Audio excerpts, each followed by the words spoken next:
Assalamualaikum warahmatullahi wabarakatuh. Perkenalkan, nama saya Kayla Buswitasari dengan NPM 237555075. Saya berasal dari kelas 5C Akuntansi Perpajakan. Di sini saya akan mempresentasikan akuntansi pemerintahan dan siklus akuntansi daerah. Pertama, kita akan membahas pengertian akuntansi pemerintah, yaitu kegiatan pencatatan, pengelolaan, dan pelaporan transaksi keuangan entitas pemerintah untuk menyediakan informasi yang akurat dan transparan atas penggunaan dana publik yang berguna untuk pengambilan keputusan ekonomi yang diambil oleh pihak yang berkepentingan untuk memastikan akuntabilitas dan pengelolaan keuangan negara. Di sini juga ada aspek-aspek yang tercakup. Yang pertama, penganggaran, yang kedua, pelaksanaan, dan pelaporan, dengan tujuan untuk memenuhi kebutuhan pertanggungjawaban dan data dapat dikelola dengan baik. Selanjutnya, latar belakang reformasi akuntansi pemerintah. Sebelum tahun 2003, sistem akuntansi masih tradisional dan berbasis kas dan single entry. Di tahun 2003 hingga 2004, lahirlah Undang-Undang Keuangan Negara dan Undang-Undang Pemendaraan Negara. Dan di tahun 2005 hingga sekarang, menggunakan basis akrual dan double entry sesuai dengan PP nomor 71 tahun 2010. Perubahan ini dilakukan agar laporan keuangan pemerintah dapat lebih transparan, akuntabel, dan sesuai dengan standar akuntansi pemerintahan daerah yang berlaku. Di sini juga ada standar akuntansi pemerintah. SAP adalah prinsip akuntansi yang digunakan dalam penyusunan dan penyajian laporan keuangan pemerintah. PP 71 tahun 2010 SAP terdiri atas 3 lampiran. Di lampiran pertama berisi berbasis akrual. Di lampiran kedua berisi berbasis kas dan menuju akrual. Dan di lampiran ketiga berisi proses penyusunan standar akuntansi pemerintah. Dengan adanya SAP ini, laporan keuangan pemerintah memiliki pedoman baku sehingga bisa dibandingkan antara periode maupun entitas. Selanjutnya kita masuk kepada pembahasan laporan keuangan daerah. Di sini pengertian laporan keuangan daerah sendiri yaitu menyediakan informasi keuangan pemerintah daerah untuk mengambil keputusan ekonomi yang rasional, menyajikan informasi posisi keuangan, realisasi anggaran, arus kas, dan kinerja keuangan suatu daerah dalam periode pelaporan. Di sini pun ada peran laporan keuangan daerah. Yang pertama sebagai penyedia informasi posisi keuangan daerah. Yang kedua adalah sebagai pembanding realisasi anggaran dengan rencana. Yang ketiga, untuk menilai efektivitas, efisiensi, serta kepatuhan terhadap aturan. Dan yang terakhir untuk mewujudkan akuntabilitas, manajemen yang baik, transparansi, dan keseimbangan antar generasi. Di sini pun ada tujuan dan siapa saja pengguna laporan keuangan daerah. Yang pertama, tujuan.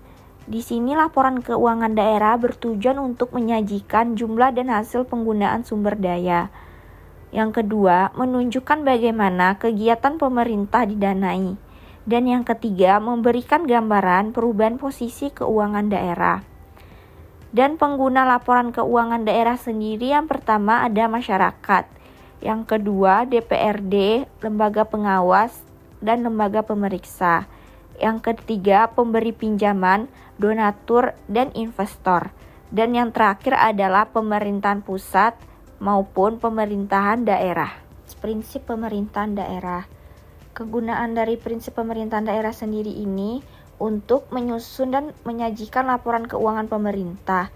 Yang pertama ada basis akuntansi.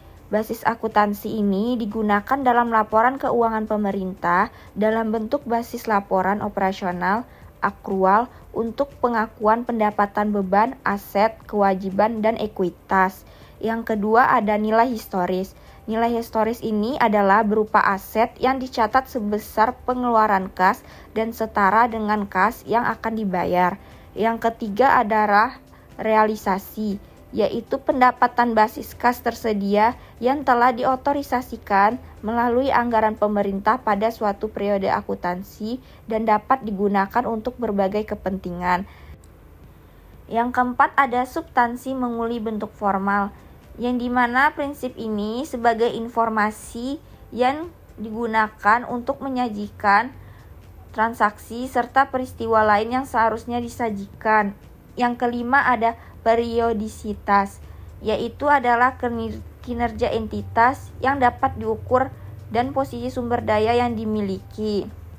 Yang kelima ada konsistensi, yaitu berupa perlakuan akuntansi yang sama diterapkan pada kejadian yang serupa dari periode ke periode oleh suatu entitas pelaporan. Yang ketujuh adalah pengungkapan lengkap, yaitu laporan keuangan harus menyajikan secara lengkap segala informasi yang dibutuhkan oleh pengguna.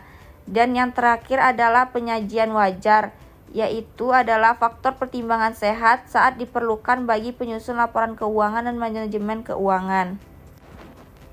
Dan yang terakhir kita akan membahas tentang struktur laporan keuangan daerah.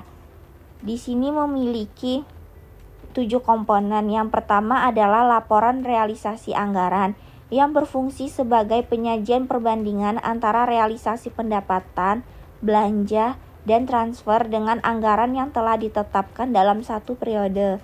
Yang kedua adalah laporan perubahan saldo anggaran lebih yang berfungsi sebagai pelaporan kenaikan dan penurunan saldo anggaran lebih selama periode pelaporan.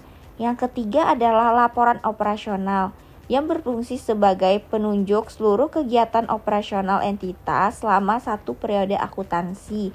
Yang keempat adalah laporan perubahan ekuitas yang berfungsi sebagai penyajian informasi mengenai perubahan ekuitas awal dan ekuitas akhir periode pelaporan. Dan yang kelima ada neraca, berfungsi sebagai penyajian posisi keuangan pemerintah daerah pada satu titik waktu tertentu. Yang keenam ada laporan arus kas yang berfungsi sebagai pemberi informasi mengenai penerimaan dan pengeluaran kas entitas dalam satu periode akuntansi.